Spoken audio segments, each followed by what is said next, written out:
I've grown up in the new era. We think that this is the way agriculture has always been. A lot of chemical use and so on. It wasn't like that for thousands of years.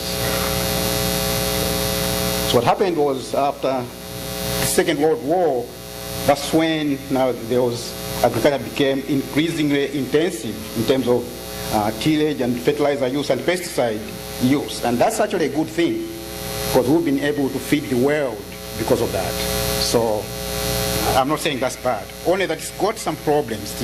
You all know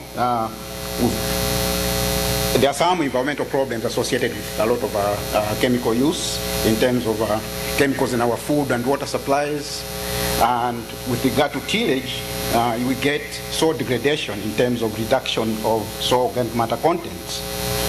So although it's good in terms of feeding the world, it's got its problems.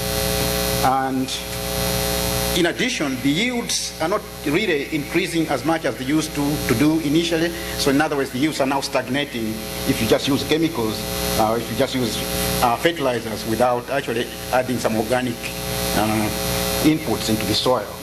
And one of the reasons is in nature, there are a lot of biological processes that occur that actually help out in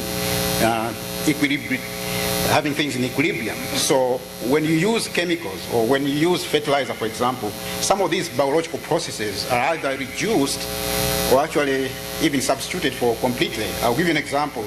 We all know that legumes fix nitrogen.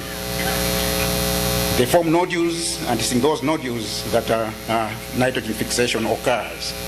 Now, if you apply, let's say 70 kilograms of nitrogen per hectare to a pea crop, it won't nodulate because it thinks, well, why should I invest in all this expensive process? It is an expensive process to the crop. So if you supply it with inorganic fertilizer into the soil, then it will just shut down all the mechanisms for nodule formation and fixing nitrogen and just take advantage of that nitrogen already in the soil. So